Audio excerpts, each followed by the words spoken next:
Tenemos un invitado muy especial, el doctor Luis Alfredo Ramos. Luis Alfredo, doctor. Luis Alfredo, ¿cómo te puedo decir? Más sencillo, Luis Alfredo, que es un nombre muy paisa, muy montañero. Luis Alfredo.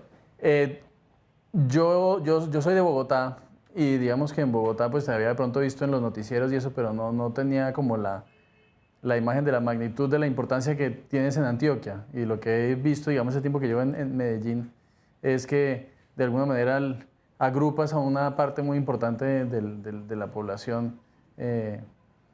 ¿Cómo se...? O sea, y eso es el resultado de una carrera muy larga. O sea, esto no... Sí, claro, extensa, Sí, extensa y continua, ¿no? Empezó... continua. ¿Desde dónde empieza y para dónde va?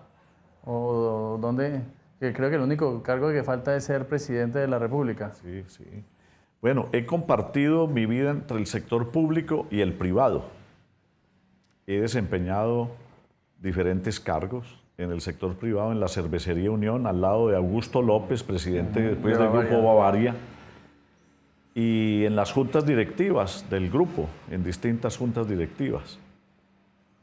Y en el sector público, muy distintos cargos, secretario de Hacienda de Medellín, fui alcalde, bueno, fui concejal de Sonsón, pero no como dice Wikipedia en el 70, no, en el 70, no, fui como en el 86.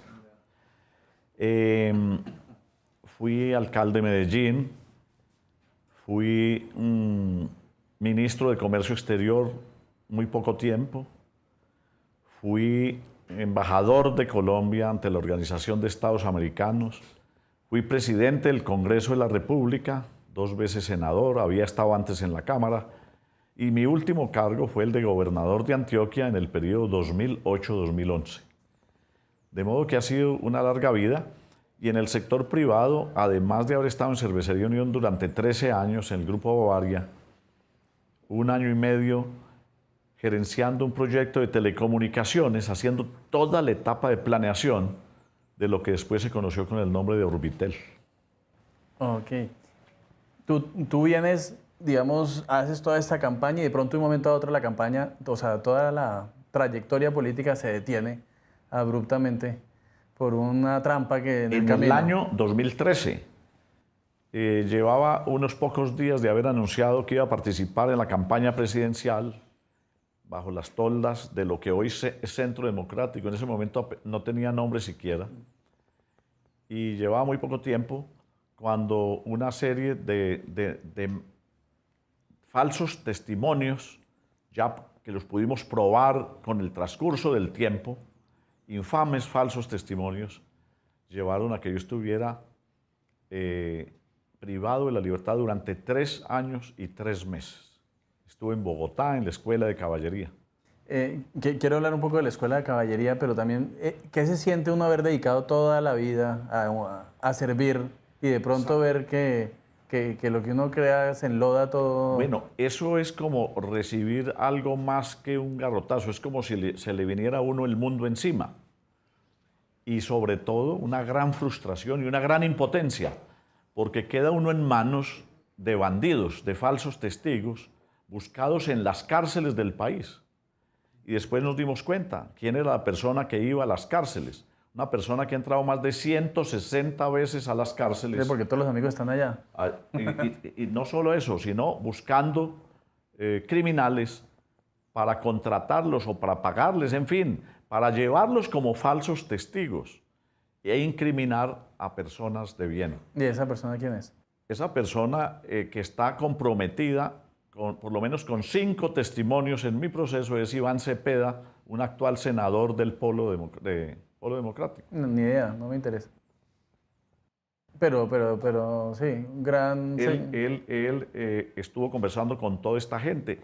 Y hay en mi proceso no solo las declaraciones de estas personas a las que él visitaba, sino 2 testigos más que declararon cómo él les pedía que grabaran videos de Álvaro Uribe y mío diciendo que nosotros pertenecíamos a grupos al margen de la ley. O sea, es la mala fe. Esa es Eso quedó totalmente al descubierto, desenmascarado por el propio magistrado de la Corte Suprema de Justicia que le preguntaba a estas personas, ¿y quién les propuso eso? Y dijo el señor Iván Cepeda. ¿Y cuándo? En la cárcel de Itagüí, en la dirección de la cárcel donde nos llevó, otra de las personas que había declarado contra mí. Y le pregunto, ¿y qué les dijo Iván Cepeda? Que grabáramos un video contra Delba Uribe y Luis Alfredo Ramos. ¿Y qué les ofreció? De todo. Nos ofreció que nos cambiaba de cárcel, nos ofreció que conseguía medidas cautelares, nos consiguió que los sacaba del país, a ellos y a las familias, y que qué más quería.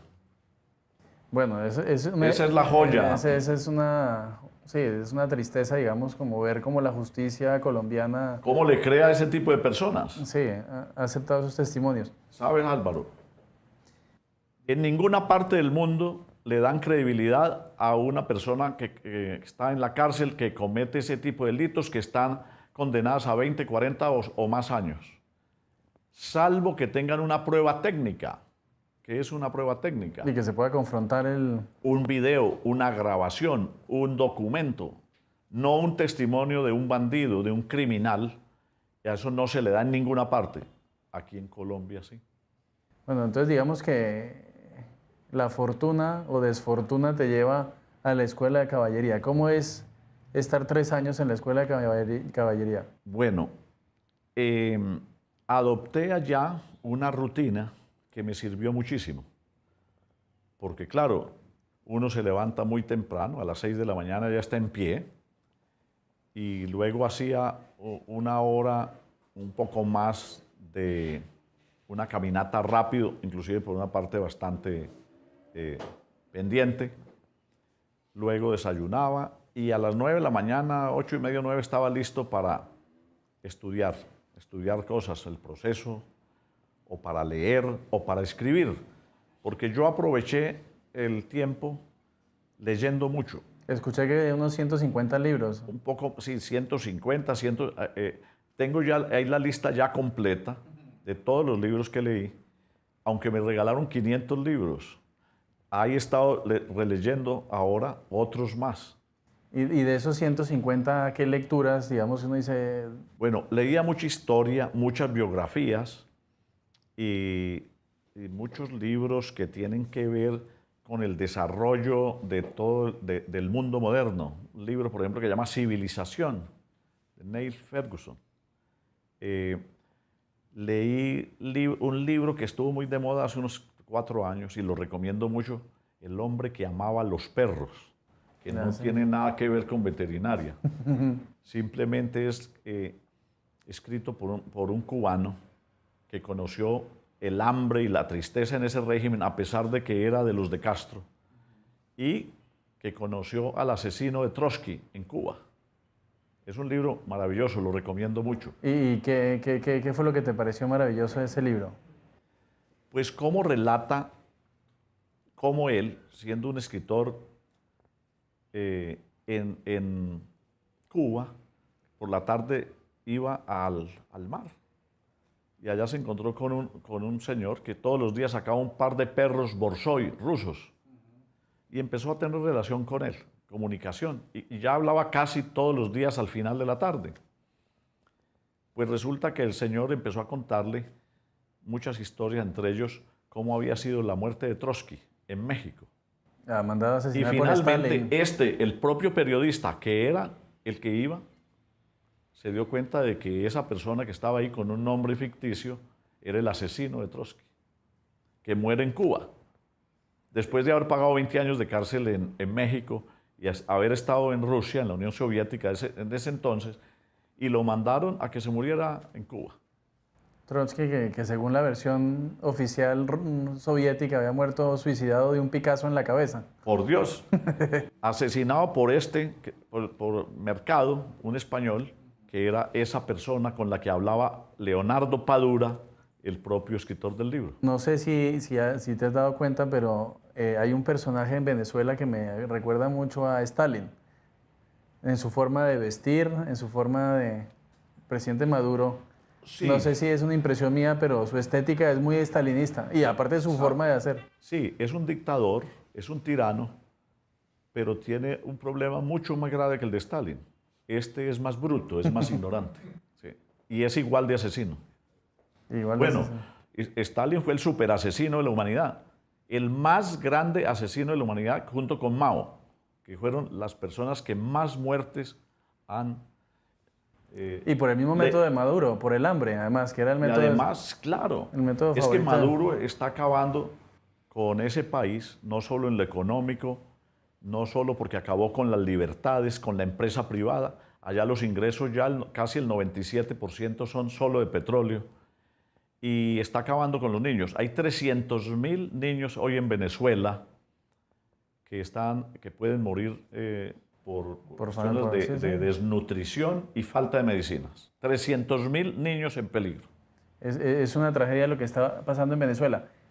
Justamente yo, de los pocos políticos que he escuchado que dice que Colombia debería tomar un rol más activo en la lucha contra ellos, eres tú. Sí, yo creo que Colombia tiene que ayudar a la sublevación de Venezuela, a un levantamiento generalizado para sacar ese gobierno, terminar ese gobierno, porque es un gobierno que no solamente le hace daño a Venezuela, a la democracia, que es un gobierno que está apoyado en los fusiles y en la dictadura, y que le hace daño a Colombia, muchísimo daño. Y ese gobierno era el gobierno amigo de Santos, que es también un problema inmenso para Colombia. Santos apoyó ese gobierno mucho tiempo. Santos alcahueteó el gobierno de Maduro. Claro que en estos días, como Maduro está caído en la opinión pública, Santos trata de criticarlo. Muy tarde, Santos.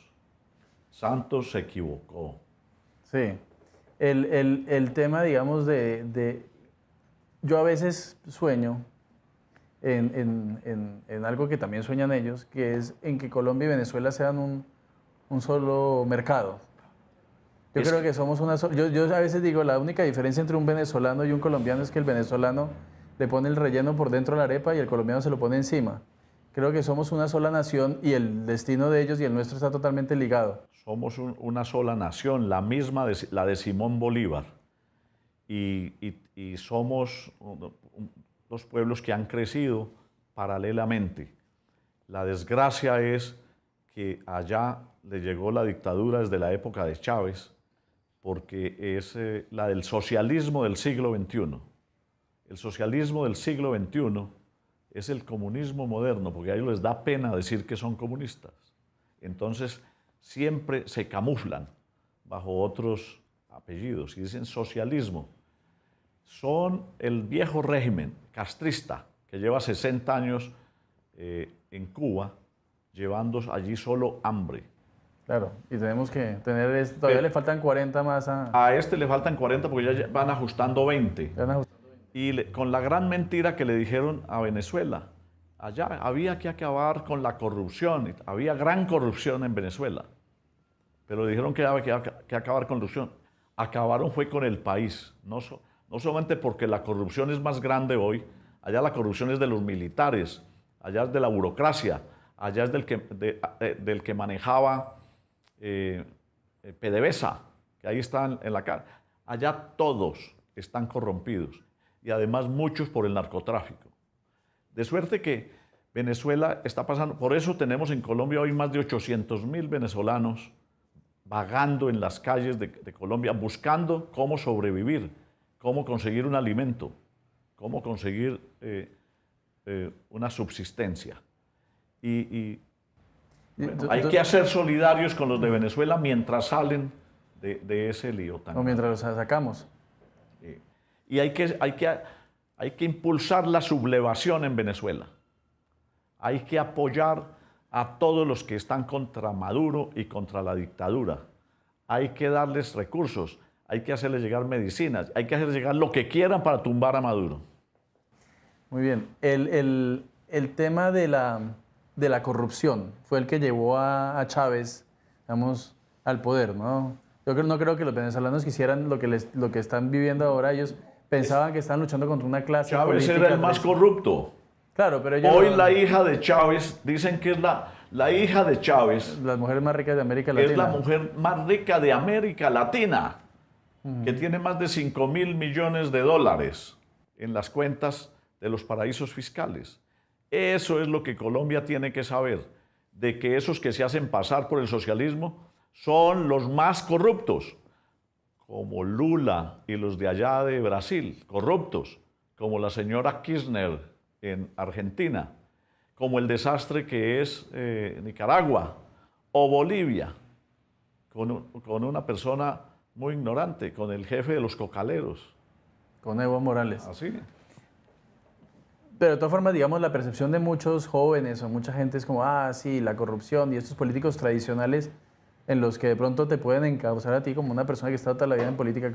¿Cómo pasarle ese mensaje a los jóvenes de que la política y la politiquería no son lo mismo y que tienen que estar muy separados y que es más, el principal enemigo de la política es la politiquería? Sí, a veces las nuevas generaciones no se enteran de cómo fue el recorrido de este país, de por qué llegó Álvaro Uribe, por ejemplo, a la presidencia de la República, en un momento en que se estaba desbaratando Colombia, en un momento en que ya no se aguantaba más ni el narcotráfico ni la subversión, las FARC haciendo toda clase de daños, secuestros, extorsiones y cultivos ilícitos a diestra y siniestra.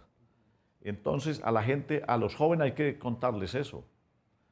Los jóvenes que nacieron por allá en el año 98 hacia acá, o sea, hace 20 años, no conocían cómo, por ejemplo, nosotros no podíamos ir a los municipios de Antioquia. Yo estuve por las famosas pescas milagrosas. Las pescas milagrosas. La autopista Medellín-Bogotá la cerraban a las 6 de la tarde. A ellos no les tocó eso. A ellos no les tocó todas las limitaciones que a nosotros nos correspondió cuando los alcaldes se tenían que venir a vivir a la ciudad de Medellín. No les tocó la destrucción de un municipio como Granada, o Nariño, Antioquia, como lo acabaron las FARC, o Guadalupe, o tantas otras tomas que hicieron con un grado de violencia y de perfidia, que, es decir, era como las cosas que pasan hoy en Irak y en Siria, sí. En Siria. Entonces, esto las jóvenes lo tienen que conocer. No pueden ser simplemente, tenemos que acabar la corrupción. En eso estamos de acuerdo con los jóvenes, hay que acabar la corrupción, porque si no, la corrupción va a acabar la democracia. Y viene a mi segunda pregunta. Yo estaba haciendo como, bueno, voy a entrevistar a Luis Alfredo Ramos, que es la gente que quieren preguntar, y les nada, o sea, como no encontré mucho. ¿Por qué crees que a los políticos no los quieren? No a todos. Bueno, o sea, sí te quieren mucho. A mí me quieren mucho. Y hay otros que no te quieren. Álvaro Uribe lo quieren mucho. Y hay otros que no lo quieren ni poquito. Y conozco muchos otros que tienen una magnífica trayectoria, pero hay muchos políticos que hacen las cosas muy mal hechas. La gente tiene que distinguir. No puede meter a todo el mundo en la misma bolsa. ¿Cómo hacen? Porque justamente ese es el problema, ¿no? Todos están en la misma bolsa. ¿Cómo hace el político, digamos, que quiere servir y que tiene una concepción de la administración pública para cortar de raíz y tratar de mantener alejados a los otros? Por el mensaje que muestra todos los días en sus intervenciones, no solo ante la opinión pública, en medios, sino por su vida diaria. Por sus acciones. Es que ese es el testimonio. Es un testimonio de vida. Entonces la gente sabe quién es la persona que ha tenido unos cargos públicos muy modestos y después aparece muy rico. Pues esa persona fue un ladrón, porque con los cargos públicos no se va a enriquecer, con los salarios de la vida pública no se va a enriquecer. La gente sabe muy bien, conoce muy bien. Lo que yo he visto es que la gente te recuerda a ti como un gran gerente de lo público, ¿no? Que es algo que no es fácil de conseguir. ¿Cómo se puede mejorar la gerencia pública en general? Claro, un desafío inmenso, porque hay que empezar no solo por hacer muy bien las cosas en el cargo que uno tiene, sino por capacitar muy bien al equipo de trabajo, a los profesionales de donde uno ha estado. Yo he hecho un trabajo en la alcaldía de Medellín y en la gobernación de Antioquia. Me ayudó el doctor Luis Guillermo Jaramillo y otros profesionales más, y hacíamos unos cursos de materias básicas de la administración. Hacíamos como un diplomado en realidad en la gobernación dimos el título de diplomado con la Universidad de Antioquia. Fue muy útil. En la alcaldía fueron un poco más de 2.500 personas las que capacitamos. Pero ¿sabe qué fue lo importante? No solo enseñarles temas temas económicos, de planeación, de manejo de recursos humanos, del talento humano, de comunicaciones, no solamente eso, sino hacer grupos interdisciplinarios. Y entonces teníamos varios grupos y en cada grupo personas de muy distintas disciplinas.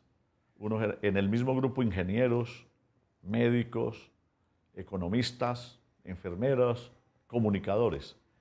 Y se fue creando un ambiente de trabajo extraordinario. De modo y eso después lo leí en un libro que me corroboró que lo que habíamos hecho ya tenía antecedentes, inclusive en libros, de que eso debía hacerse así. Y también lo hicimos en la gobernación, en igual forma. Yo trabajé un tiempo en Francia y estudié en una escuela que es la escuela donde se forman los altos funcionarios públicos y que sirvió de inspiración para el ESAP, pero digamos que el ESAP ha sido una escuela que no ha logrado cumplir con su fin. ¿Crees que debe de alguna manera cortarse el vínculo que hay o separar? No, pues no se puede cortar porque hay un vínculo entre la política y la administración pública, pero sí como poner un recluso, alguna barrera para que la política no pueda apoderarse de la administración pública? Es que la política, bueno, la política maneja la administración pública, no es que se apodere. En todas las partes del mundo la administración pública la manejan los políticos.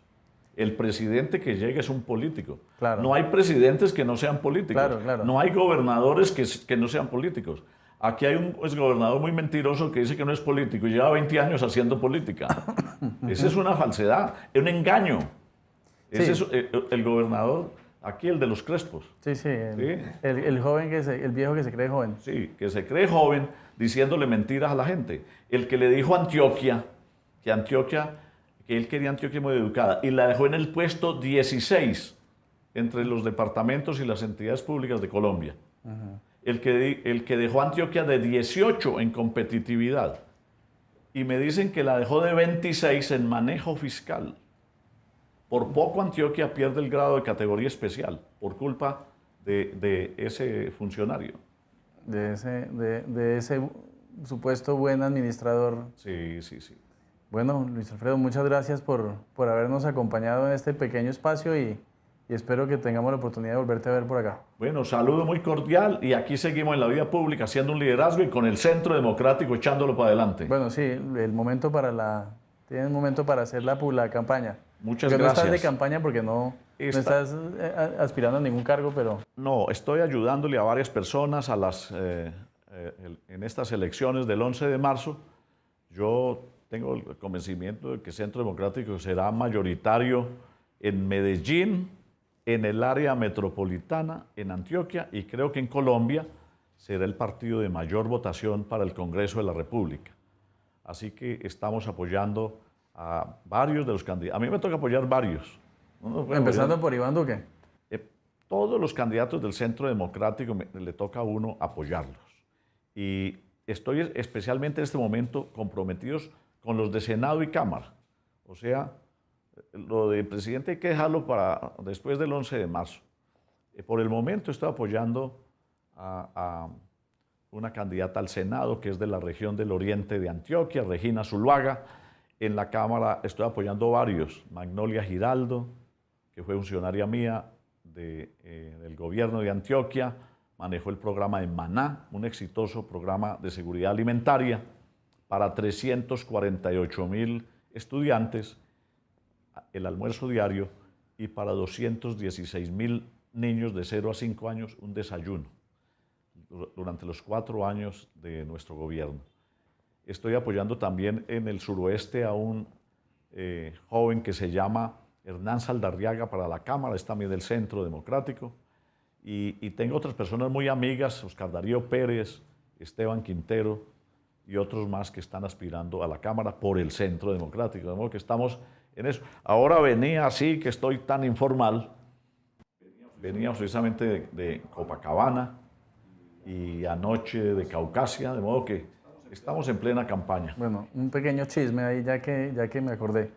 En algún momento el Partido Conservador te estuvo coqueteando para ser candidato presidencial, pero declinaste. ¿Sabe una cosa? Me ha coqueteado todo el mundo.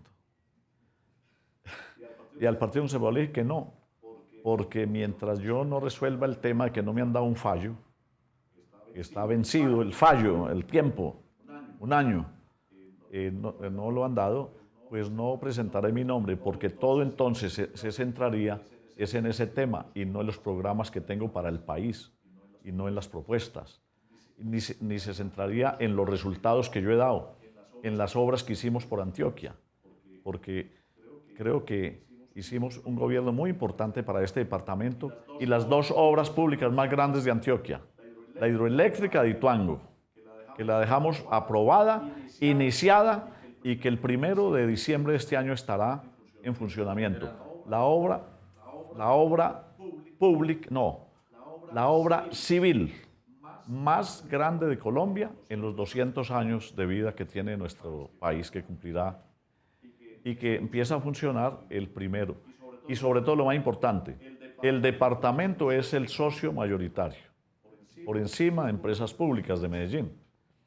Y el túnel de Oriente, que también estará a finales de este año, probablemente en el mes de diciembre, que nos llevará desde el Centro Comercial San Diego al aeropuerto en 18 minutos. Grandes obras. Las grandes obras para el departamento de Antioquia. Y bueno, pero no quiero hacer balance de educación, que fue, por ejemplo, muy importante. La gratuidad de la educación en todas las instituciones públicas del departamento para el resto de la vida, para que no tengan que pagar ni matrícula ni derechos complementarios. Y otras más. Y lo de Maná, que fue muy importante, la seguridad alimentaria. Hoy en descenso, porque no hay el mismo apoyo del gobierno nacional y no hay los recursos para atender los niños, para desfortuna de la niñez y de los estudiantes del departamento. Veo que vamos a tener Luis Alfredo Ramos por un buen rato todavía. Sí, claro, por supuesto, con mucha energía, con mucha vitalidad y con muchas ganas de seguir haciendo un liderazgo por Antioquia y por el país. Muchas gracias, Luis Alfredo. Gracias, Álvaro.